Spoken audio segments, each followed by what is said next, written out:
हाय दोस्तों, नमस्कार। आज हम लोग जानेंगे पृथ्वी की आंतरिक बनावट एवं शैल। और ये कक्षा 7 विषय भूगोल का अध्याय 2 है। तो थोड़ा सा हम लोग जानेंगे पृथ्वी के बारे में। हमारी पृथ्वी एक गतिशील ग्रह है ना, और यह आकार में 5वां सबसे बड़ा ग्रह है। यह सौरमंडल का एकमात्र ग्रह है जिस पर जीवन है, और इसका विषुवतीय व्यास 12,756 किलोमीटर और ध्रुवीय व्यास 12,714 किलोमीटर है। और आप सभी को पता है कि पृथ्वी अपने अक्ष पर 23.5 डिग्री झुकी हुई है, और पृथ्वी को नीला ग्रह भी कहा जाता है।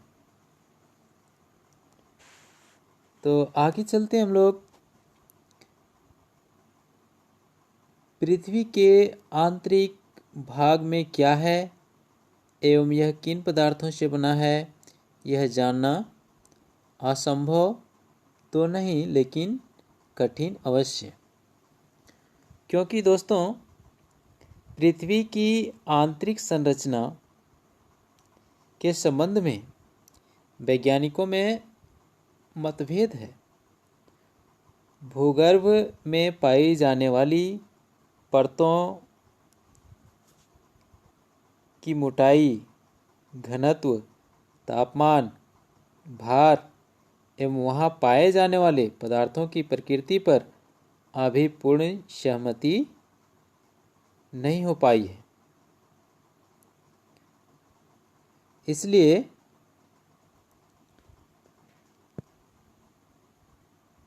इसकी आंतरिक संरचना के बारे में जानना कठिन अवश्य है। पृथ्वी की आंतरिक भाग की जानकारी मुख्यतः अप्रत्यक्ष स्रोत पर आधारित है। प्रत्यक्ष रूप से अधिकतम गहराई दक्षिण अफ्रीका में सोने के खान 3.9 किलोमीटर तक गहरी है। आंतरिक संरचना की जानकारी का मुख्य स्रोत निम्नलिखित है। यानी कह सकते हैं कि पृथ्वी के अंदर के हिस्से को 3 भागों में बांटा गया है।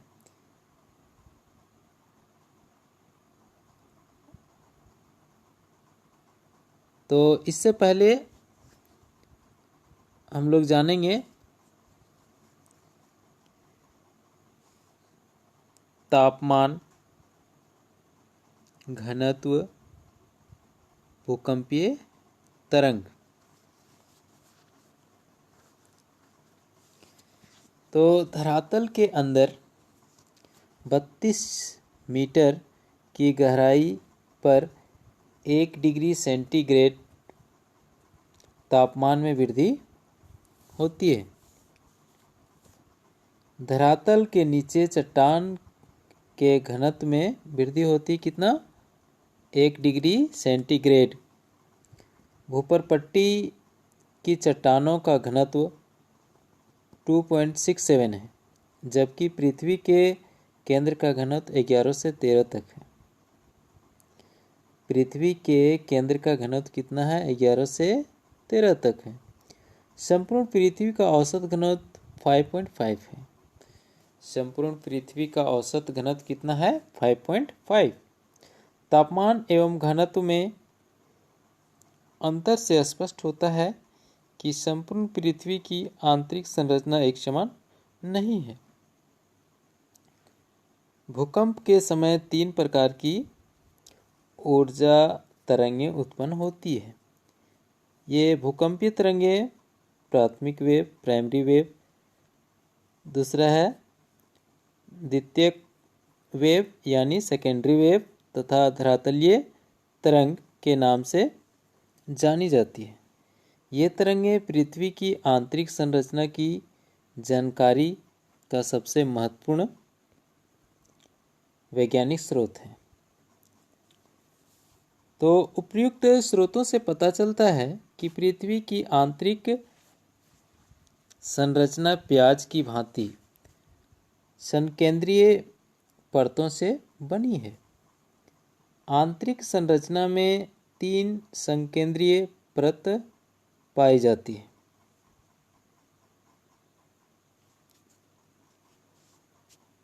इससे पहले हमने बोला कि पृथ्वी के अंदर के हिस्से को 3 भागों में बांटा गया है। तो कौन कौन भाग? पहला भूपर पट्टी, दूसरा परवार और तीसरा क्रोड़, जिसे इंग्लिश में कोर कहते हैं। पृथ्वी की सतह की सबसे ऊपरी परत को परपट्टी कहते हैं। पृथ्वी की सतह की सबसे ऊपरी परत को क्या बोलते हैं? परपट्टी। यह सबसे पतली परत है। महाद्वीपीय भाग में इसकी मोटाई 35 किलोमीटर तथा महासागरीय भाग में 5 किलोमीटर है। भूपरपट्टी के नीचे का परत परवार कहलाता है। भूपरपट्टी के नीचे का परत क्या कहलाता है? परवार। और परवार की गहराई कितनी है? 2900 किलोमीटर। यह तरल अवस्था में है। क्वेश्चन ऐसा आ सकता है कि पृथ्वी की कौन सी सतह तरल अवस्था में है? तो आंसर क्या होगा? परवार। परवार जो है तरल अवस्था में है। पृथ्वी के केंद्रीय परत क्रोड़ की गहराई 6371 किलोमीटर है। क्रोड़ की गहराई कितनी है? 6371 किलोमीटर। स्वेस नामक विद्वान ने पृथ्वी की रासायनिक संरचना के आधार पर पृथ्वी की आंतरिक बनावट को 3 भागों में बांटा है। पहला है सियाल, दूसरा है सीमा और तीसरा है नीफे। इसे आप फिगर में भी देख सकते हैं। सियाल, सीमा, नीफे। तो पहला नंबर में है सियाल। सबसे पहले सियाल के बारे में जानेंगे हम लोग। सियाल को शॉर्ट में याद रख सकते हैं। ये कौन कौन से चीज़ों से बना है? Si plus Al। Si कहने का मतलब हो गया सिलिका और Al हो गया एल्युमिनियम। तो इस परत की रचना सिलिका तथा एल्युमिनियम से हुई है। सियाल परत की रचना कैसे हुई है? सिलिका एवं एल्युमिनियम से। इसी कारण इस परत को सियाल कहा जाता है। किस कारण? सिलिका तथा एल्युमिनियम से इसकी रचना हुई है, इसीलिए इसे सियाल कहा जाता है। इस परत का औसत घनत्व 2.9 है। सियाल का औसत घनत्व कितना है? 2.9। इस परत की औसत गहराई 50 से 300 किलोमीटर है। सियाल की औसत गहराई कितनी है? 50 से 300 किलोमीटर। इसमें रासायनिक पदार्थों की अधिकता होती है तथा पोटेशियम, सोडियम एवं एल्युमिनियम के सिलिकेट पाए जाते हैं। महाद्वीपों की रचना खासकर इसी सियाल से हुई है। आगे है सीमा। Si plus Ma। सियाल के नीचे दूसरी परत सीमा है। इसकी रचना बेसाल्ट, आग्नेय शैलों से हुई है। यहीं से ज्वालामुखी के उद्गार के समय गर्म एवं तरल लावा बाहर आता है। रासायनिक बनावट के दृष्टिकोण से इस परत में SI सिलिका एवं Ma मैग्नीशियम की प्रधानता होती है। इसी कारण इस परत को सीमा कहते हैं। इसका औसत घनत्व 2.9 से 4.7 है। इसकी गहराई यानी सीमा की गहराई 1000 से 2000 किलोमीटर तक है। तीसरा है नीफे, Na+Fe। Na से हो गया निकेल और Fe से हो गया फेरस यानी लोहा। तो सीमा की परत के नीचे पृथ्वी की तीसरी तथा अंतिम परत पाई जाती है। इसे नीफे कहते हैं। नीफे किसे कहते हैं? सीमा की परत के नीचे पृथ्वी की तीसरी तथा अंतिम परत पाई जाती है, इसे नीफे कहते हैं। क्योंकि इसकी रचना निकेल, Na से हो गया निकेल तथा Fe से हो गया फेरस अर्थात लोहा से मिलकर हुई है। इस प्रकार यह परत कठोर धातुओं की बनी है, जिस कारण इसका घनत्व 11 है, जो कि काफ़ी अधिक है। इसका व्यास 6880 किलोमीटर के लगभग है। नीफे का व्यास कितना है? 6880 किलोमीटर। इस प्रकार पृथ्वी के कोर में लोहे की उपस्थिति से यह पता चलता है कि पृथ्वी में एक चुंबकीय शक्ति है। इससे पृथ्वी की स्थिरता का भी पता चलता है। थोड़ा सा हम लोग देखते हैं जानने योग्य बातें। पृथ्वी के आयतन का केवल 0.5% हिस्सा ही भूपर्पट्टी है। पृथ्वी के आयतन का केवल 0.5% हिस्सा ही क्या है? भूपर्पट्टी है। 16% मेंटल एवं 83% हिस्सा क्रोड़ है। अगला पॉइंट है पृथ्वी की त्रिज्या 6371 किलोमीटर है। सेल एवं खनिज। पृथ्वी की परपट्टी अनेक प्रकार के सेलों यानी चट्टानों से बनी है। सेल 2 या 2 से अधिक खनिजों के योग यानी जोड़ से बनते हैं। चट्टान कैसे बनते हैं? 2 या 2 से अधिक खनिजों के योग से बनते हैं यानी जोड़ से बनते हैं। चट्टानें विभिन्न रंग, आकार एवं गठन की हो सकती हैं।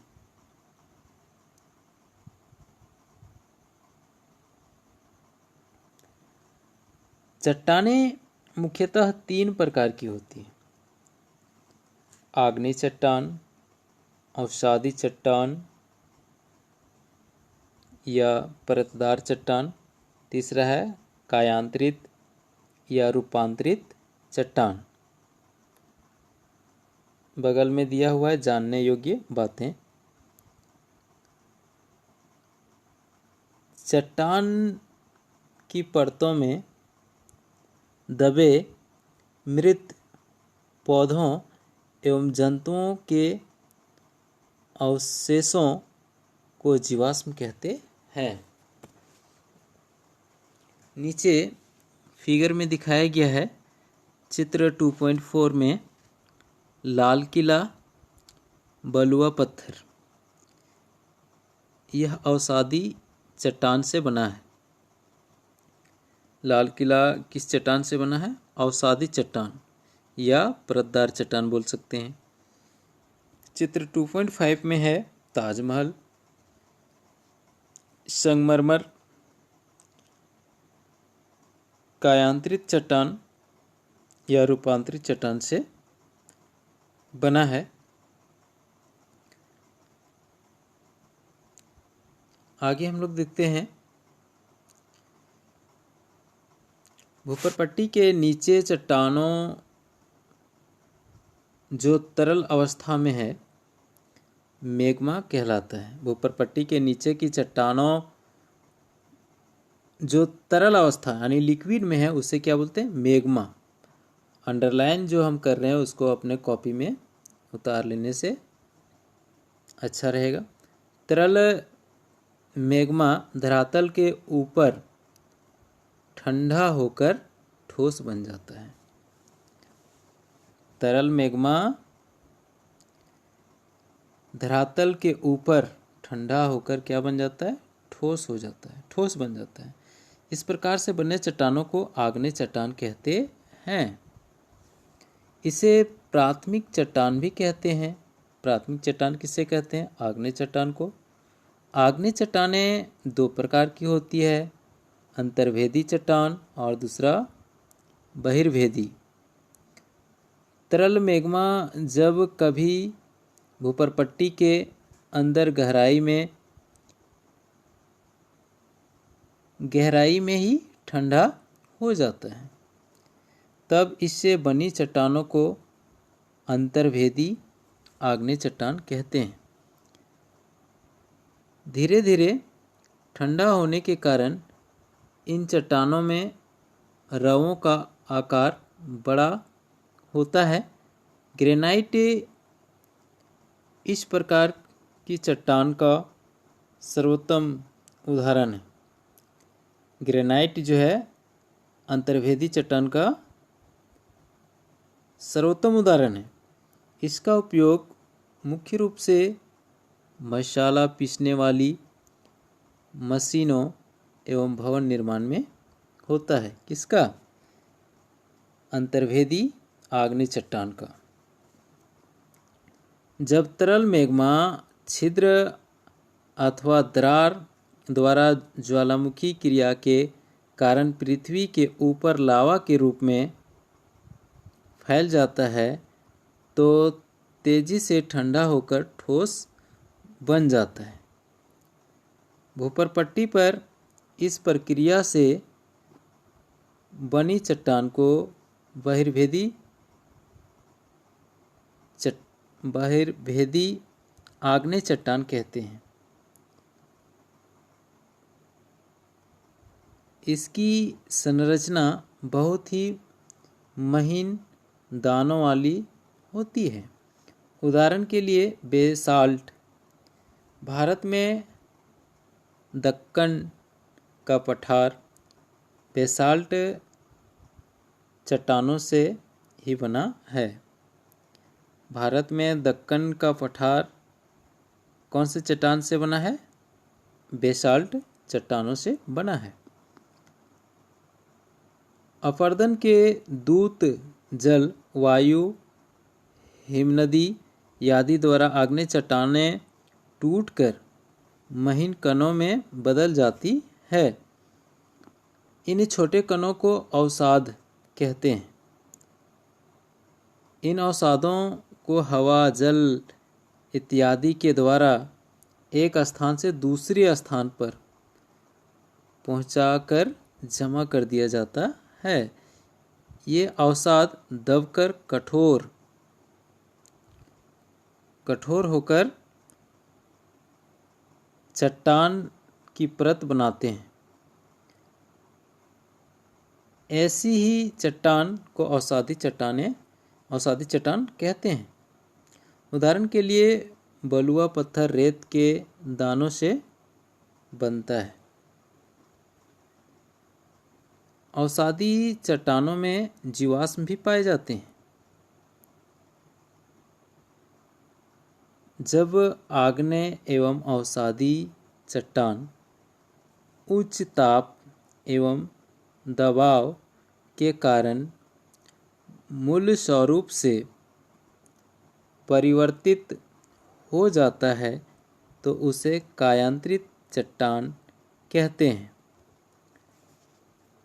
जब आग्नेय एवं अवसादी चट्टान उच्च ताप एवं दबाव के कारण मूल स्वरूप से मतलब अपना रूप बदलकर परावर्तित हो जाता है तो इसे कायांतरित चट्टान कहते हैं। जैसे चूना पत्थर संगमरमर में एवं चिकनी मिट्टी स्लेट में परिवर्तित हो जाती है। चूना पत्थर किस में परिवर्तित होती है? संगमरमर में, एवं चिकनी मिट्टी स्लेट में परिवर्तित हो जाती है। इसी तरह बेसाल्ट, शिस्ट तथा ग्रेनाइट नाइस चट्टान में रूपांतरित हो जाता है। चट्टानें हमारे लिए बहुत उपयोगी है। चट्टानें हमारे लिए बहुत उपयोगी हैं। कठोर चट्टानों का उपयोग सड़क, घर एवं इमारत बनाने में किया जाता है। चट्टान खनिजों का स्रोत है। चट्टान क्या है? खनिजों का स्रोत है। इसका उपयोग कच्चा माल के रूप में उद्योगों में किया जाता है। जैसे ग्रेफाइट का उपयोग पेंसिल बनाने में, फास्फेराइट का उपयोग उर्वरक बनाने में किया जाता है। आपको यह जानकर आश्चर्य होगा कि चट्टानें अपने मूल स्वरूप में अधिक समय तक नहीं रहती, बल्कि इसके स्वरूप में परिवर्तन होता रहता है। चट्टानें चक्रीय तरीके से एक दूसरे में परिवर्तित हो जाती है। इसी प्रक्रिया को चट्टानी चक्र कहते हैं। किस प्रक्रिया को? चट्टानें अपने मूल स्वरूप में अधिक समय तक नहीं रहती, बल्कि इसके स्वरूप में परिवर्तन होते रहता है। चट्टानें चक्रीय तरीके से एक दूसरे में परिवर्तित हो जाती है और इसी प्रक्रिया को चट्टानी चक्र कहते हैं। धन्यवाद दोस्तों, आज तक इतना ही। और वीडियो को अगर वीडियो अच्छा लगे तो एग्ज़ाम क्लासेस चैनल को सब्सक्राइब और लाइक ज़रूर कीजिएगा। फिर मिलेंगे अगले वीडियो में।